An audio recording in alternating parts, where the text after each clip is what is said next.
सरकार को अपनी सुविधा का तो पूरा ध्यान है, सरकारी व्यवस्था में कोई कमी नहीं आनी चाहिए।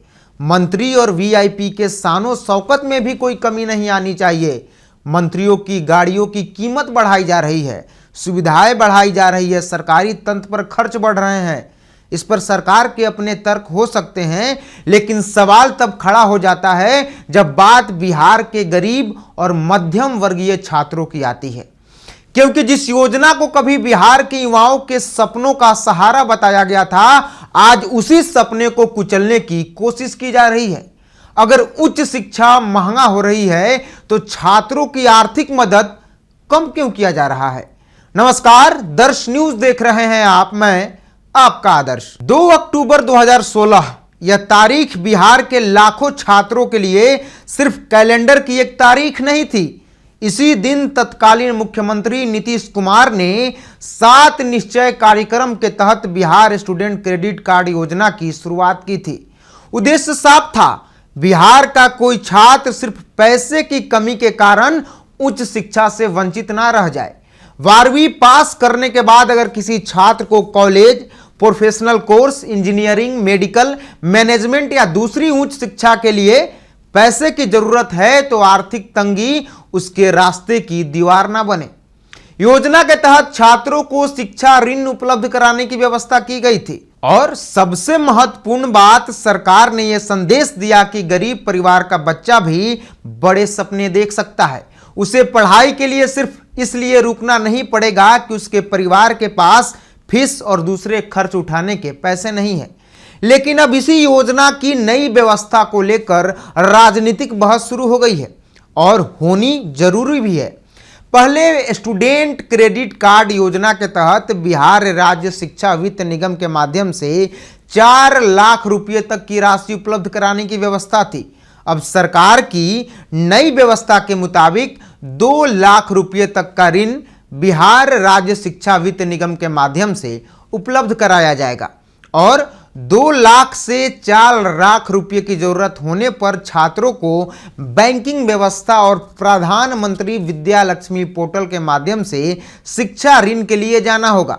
यानी सरकार का कहना है कि राशि खत्म नहीं हुई है, राशि है, बल्कि व्यवस्था बदल गई है। सरकार का तर्क है कि छात्रों के लिए अब सिर्फ एक रास्ता नहीं बल्कि कई विकल्प उपलब्ध होंगे।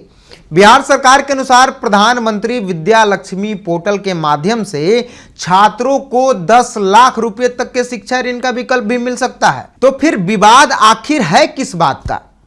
विवाद इस बात का है कि जिस योजना के तहत बिहार के छात्र पहले एक व्यवस्था के जरिए 4 लाख रुपए तक की सहायता प्राप्त कर सकते थे, अब उसी व्यवस्था में बिहार राज्य शिक्षा वित्त निगम की सीमा 2 लाख रुपया कर दी गई है। यानी आधा, पहले 4 लाख अब 2 लाख। और यहीं से विपक्ष सरकार पर हमला कर रहा है।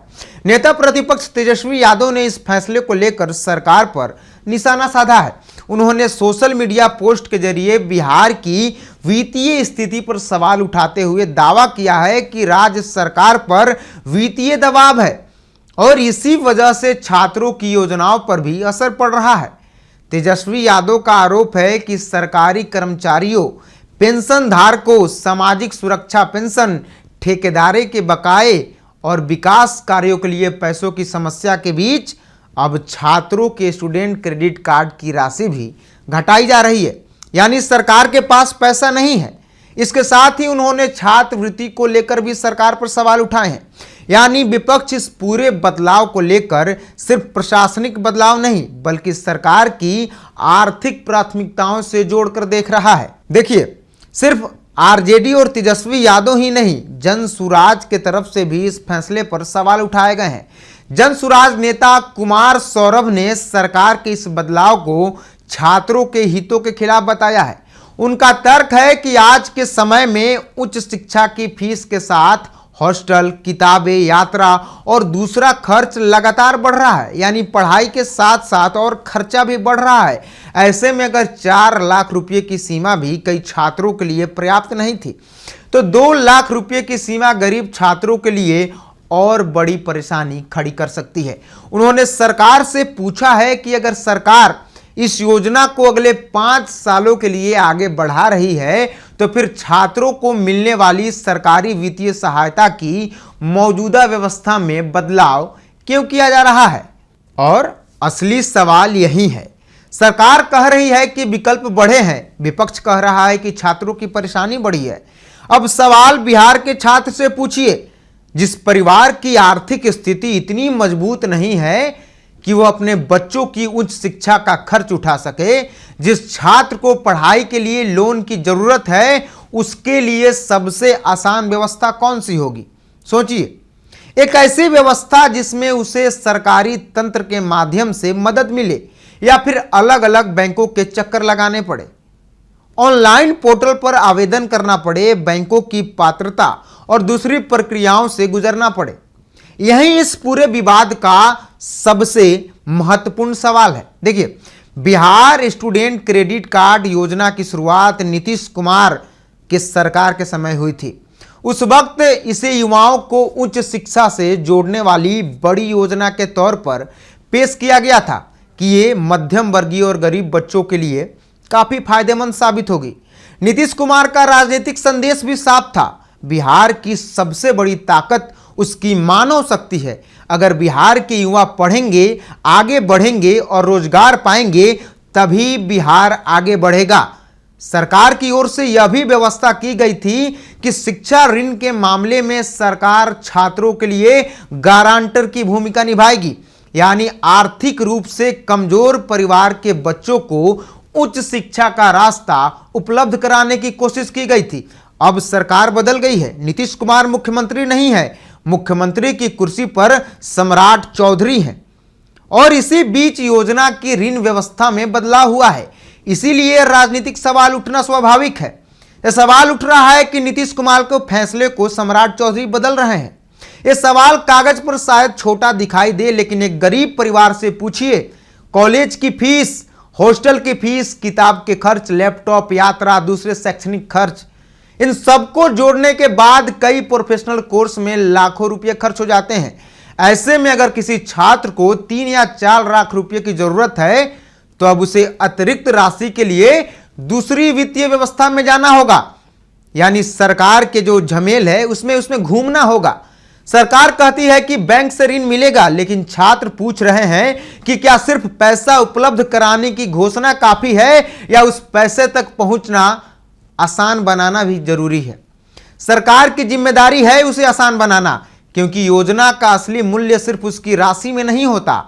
योजना कितनी आसानी से जरूरतमंद तक पहुंचती है, यह भी उतना ही महत्वपूर्ण रखता है। देखिए, इस मुद्दे को सिर्फ नीतीश बनाम सम्राट चौधरी या तेजस्वी बनाम सरकार बनाकर देखना आसान है, लेकिन असली मुद्दा इससे बड़ा है। छात्र हित का मुद्दा है। मुद्दा है बिहार के उस छात्र का जिसके पास प्रतिभा है लेकिन पैसा नहीं है। मुद्दा उस परिवार का है जो अपने बच्चे को पढ़ाना तो चाहता है, लेकिन लाखों रुपए की फीस नहीं दे सकता। मुद्दा उस युवक का है जो डॉक्टर, इंजीनियर, मैनेजर या किसी दूसरे पेशेवर क्षेत्र में जाना चाहता है।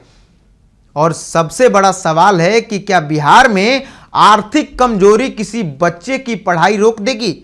सरकार को यही सुनिश्चित करना होगा कि कोई भी छात्र सिर्फ वित्तीय अड़चन के कारण उच्च शिक्षा से बाहर ना हो। अगर सरकार का उद्देश्य वास्तव में वित्तीय सहायता का दायरा बढ़ाना है, तो छात्रों को यह बदलाव जमीन पर भी महसूस होनी चाहिए। देखिए, कागज पर विकल्प बढ़ जाए और जमीन पर परेशानी बढ़ जाए तो सवाल तो उठेंगे। आप एक तरफ कह रहे हैं कि 10 लाख तक लोन मिलेगी, लेकिन कैसे मिलेगी, कितना घूमना पड़ेगा, इसका कोई अंदेशा नहीं है। आप इस पूरे बदलाव को कैसे देखते हैं? क्या सरकार ने व्यवस्था आसान की है या छात्रों के सामने नई परेशानी खड़ी कर दी है? अपनी राय कमेंट में जरूर बताइए। देखते रहिए दर्श न्यूज।